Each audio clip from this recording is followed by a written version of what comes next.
Who am I? Let me do something. Let me speak to ChatGPT because ChatGPT was the one who suggested I record myself speak. So it says you don't find a fixed hidden version of yourself like it's a buried treasure. The idea sounds nice, but it's misleading. The real you isn't something waiting to be discovered. It's something that shows up through patterns in how you think, choose, and act over time. So basically, I am all my decisions. But I am more than my decisions. So who am I beyond my decisions?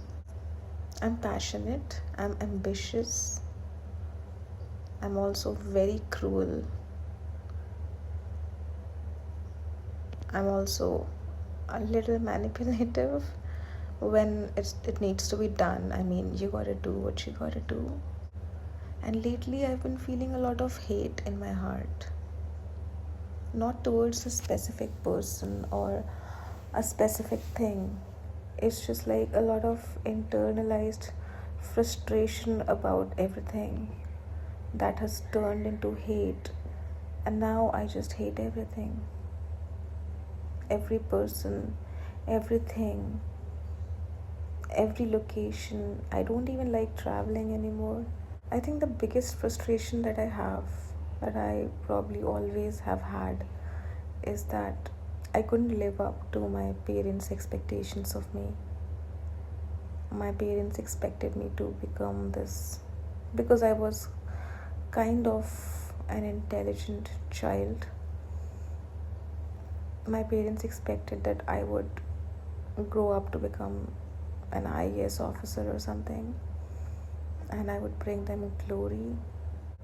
That's the biggest frustration I've been holding on within myself for so many years, that I couldn't live up to their expectations, that I couldn't prove to them how much they mean to me, how much I want to do for them, how much I want to achieve for them, that I couldn't prove to them how much I love them.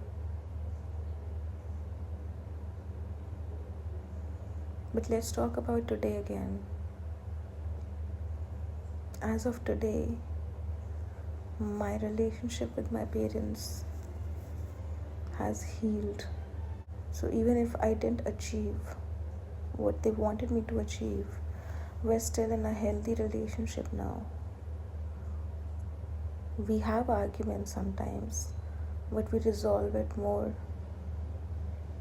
maturely, in a healthier way. And they don't have expectations from me anymore. Like, forget about expectations from me to become an IAS. They don't even expect me to have a job at this point, I think. Although now I'm slowly changing that. I've started becoming more serious towards my career, towards my job. And I think they're noticing that shift in me where I'm getting more serious towards life and career. And I think they're liking it. And that's what that makes me wonder if I'm doing all of this just for their validation. Am I living my life entirely for their validation?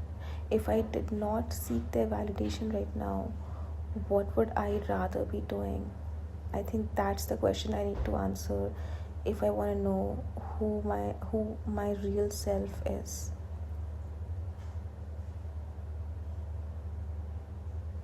Maybe I can do an experiment where I take a sabbatical of like 6 months and just figure out what I want to do. But I can't afford that because, well, I've got rent to pay, I've got bills to pay, I've got 2 cats to feed. So I can't take my cats to my parents' home because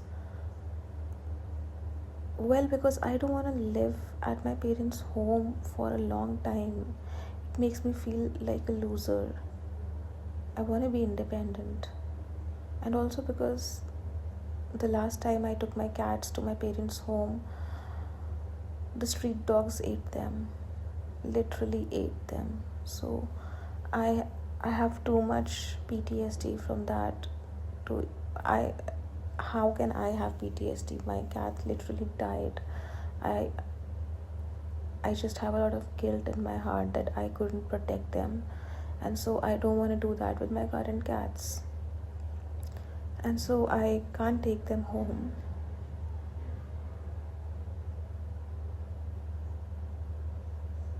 So I have to keep staying in NCR, and the rents in NCR are going a little high, and so is the cost of living. So for me to actually quit my job for 6 months and manage all the bills here would mean I would have to, I can't even see how I do that at this point, unless I take some money out of my mutual funds, which I don't think my dad would allow. I mean, it's not like I need his permission, but I think I still need his validation on that. So that's another thing I need to work on. I need to stop living my life to get validation from my family, from my mom, dad, from my brother, from my cousins, from my relatives. I think I've been doing everything in my life, as at least in my adult life, for just the validation. So the next obvious question is, how do I stop seeking this validation from my family and from the people I love? It also applies in my other relationships, like friendships or romantic relationships or even work relationships. It applies everywhere. Okay, so let's get into the depth of it. Why do I seek validation in the first place? I'm trying to remember the first time I tried to seek validation, but I can't remember it. I think it happens pretty early, before you even realize you've started doing that, I guess. That's how we're conditioned right from our birth. So I guess after my birth, I was a baby, and every time I laughed or smiled as a baby, I was applauded. So it's a fair assumption to make that our environment applauds us for certain things. So I'm guessing as a baby, every time I smiled, I was applauded. Every time I danced, I was applauded. Every time I sang, I was applauded. Every time I performed well in my studies, I was applauded. What were the things that I was not applauded for? Let's see. Like when I was in 8th or 9th standard, again, teenage years, I was extremely emotional. I was so emotional as a child.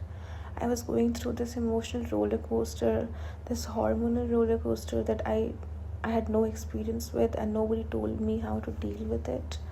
My hormones were raging, and I guess my family wasn't prepared for a teenage daughter, because I came from a village who suddenly we were in the city,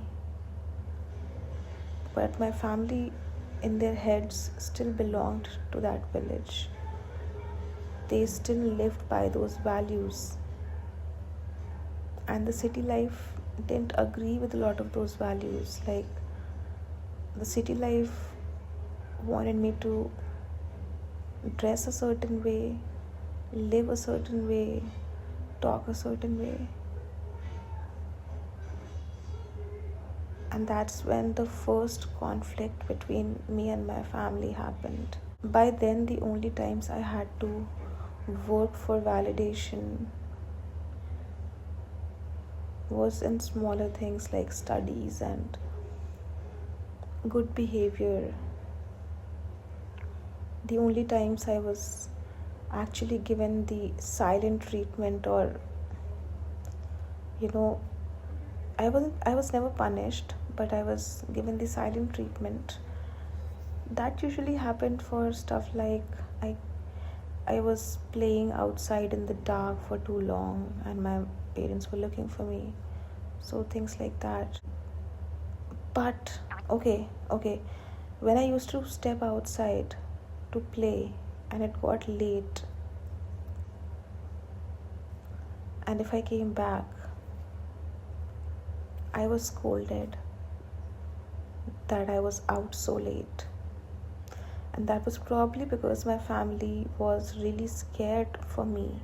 I was a girl in a village, and they kept reading these news in the newspaper about rapes happening every day, where even like young small girls, children were not spared of the atrocities. So in their heads they were extremely scared for me, and so they did not like it when I stayed out of the house for too long. And they made it very clear right from the beginning, right from when I was just in, I guess, first to second standard. When I was being validated, I was being praised like anything. But when I was not being validated, it was not just an absence of validation. It also came with criticism or punishment of some sort. Oh my god, I think I just had a breakthrough. Oh my god. So basically, the absence of validation is not invalidation. It's just the absence of validation. I think I'm blowing my mind. I think I need to reiterate what just happened, because if I don't, I'll forget it. What just happened? When I was being validated, I was being loved. But when I was not being validated, I wasn't just allowed to live. I was then criticized or punished or scolded. And that's why the absence of validation started becoming a threat to me. And so it became so important for me to be validated for everything I did. And till date, I think I seek validation everywhere I go. Well, I try not to, but sometimes it slips and I still end up looking for validation in places where I shouldn't be. At the same time, not caring what I think about my own self. But let's understand.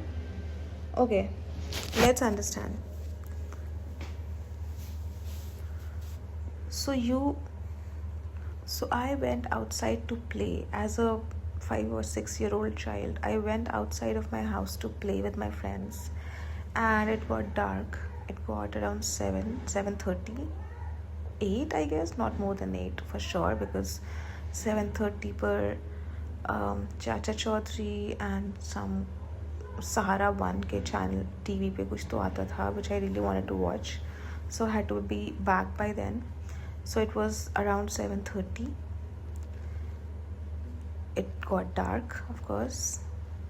My family was worried where I was, although in their heads they knew that I was safe, but they were just trying to train me into not staying out late. So that's why they scolded me or punished me, right? And the scolding or the punishment was what, dude? I was just asked to stand outside the house, inside the garden, just right outside the door. So it's not like I'm standing on the street. I was just asked to stand there for like 5 or 10 minutes. And then I apologized, and then they opened the door. And they were there at the door behind the door on the other side all the time. It's not like they just locked me outside and left. They were there. They were waiting for me to get back to my senses and apologize so they can let me in. So they still loved me when they did that. It's just that they didn't know how to express that love. They didn't know how to express that care for me. So in whatever ways they knew how to express love and care for someone, they did that. And I can't control that, and I can't blame anybody. Everybody has their own lived experiences, their own lives, and I'm pretty sure my mom, my dad, my grandparents, all of them have lived a life full of emotions. I can guarantee that, because I've seen them in front of my own eyes, and they're emotional people. And well, emotions are not always your friends, I'm aware of that, but I'm just saying, they didn't know better. They didn't know how to actually give direction. They didn't know how to convince me that staying outside late at night as a girl was dangerous for me. So they just did what they knew best, their own form of love, their own form of care. But I didn't know all of that back then. So in my head, I registered that as I'm being punished. I want to do a very harmless thing, like playing, and I'm being punished for that. So I guess I'll not do this harmless thing then, I guess.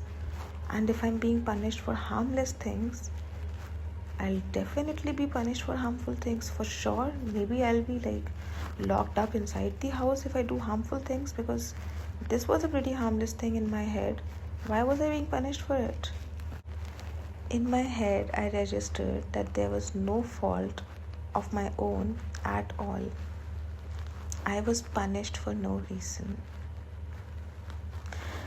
This another memory just popped up when I said I was punished for no reason, and that is when my mom lost a 50 rupee note back when I was 7 or 8. And because I had been asking for 50 rupees for a couple of days, because I wanted to purchase this really nice glass colors kit. Back then it was 50 rupees. And I'd been asking my parents and my grandparents to buy it for me. But they thought this is not as interesting and I might just lose interest or something out of it. So they were like, no, you don't need to buy it. So I forgot about it. I really did. And then 1 or 2 days later, my mom realized that exactly 50 rupees were missing from her purse. A 50 rupees note was missing. And my family came to the conclusion that because I was chasing them for days to buy me a 50 rupee color kit, that I probably did that. Okay, I see where they're getting this from. I actually stole like a 100 rupee note before from my dad's blazer, and my grandfather found out about it later, and I was thrashed as hell. God. So because of that, I never stole after that. But when this 50 rupees incident happened, my family got annoyed that they are trying to instill these good values in me, that you should never steal, you should never lie, you should never cheat. And I'm out here just stealing money for colors, dude. I did not steal that 50 rupee note, dude. I didn't. But my family thought I did. And so they asked me to go for a timeout. I was asked to go on the terrace and stay there for a while. I know in hindsight, it was pretty risky, right? Because why would you send a child for time out on the terrace that has no boundaries, no railings, nothing? But can't blame them. They did. I went upstairs. I lied down on the small bed that was there on the terrace. Charpai, basically. What do I mean bed? It was a charpai. I lied down on that charpai for a while, and I remember I was crying. I was looking up on the fan, the ceiling fan on the terrace. I was looking at it. It was not moving. It was stationary. And I was repeating to myself that मैंने चोरी नहीं की है, मैंने चोरी नहीं की है, मैंने चोरी नहीं की है, I didn't steal anything, please मेरी बात मानो, मैंने चोरी नहीं की है. I was saying all of this to myself because I tried saying that to my family, but they didn't believe me. But I knew in my heart that I wasn't lying. I knew I didn't steal. And so when I was on the timeout, I just kept saying that to my own self. And when I was saying that, I just remembered, when I was saying that, I was also thinking that one day these people will find out that I did not steal it.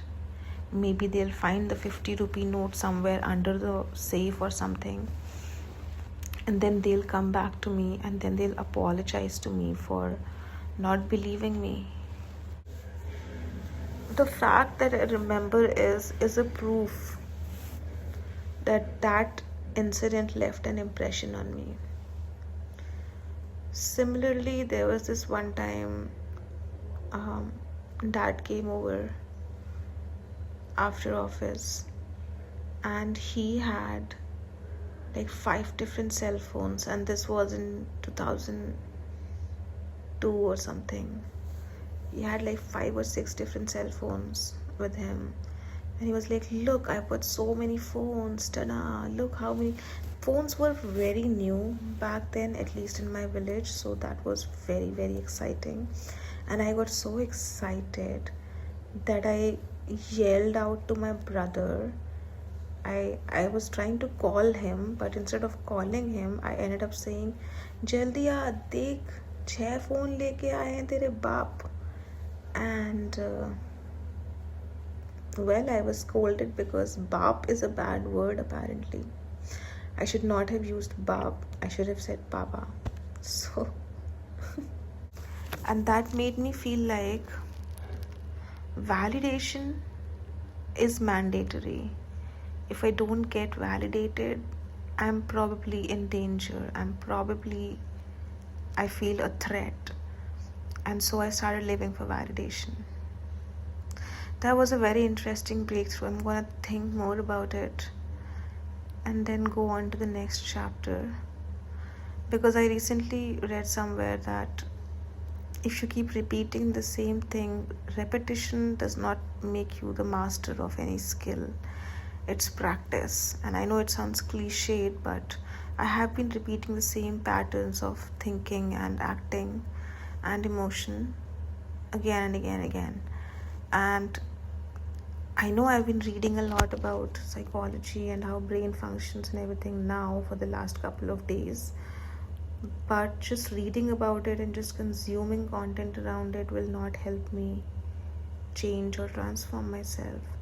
I need to actively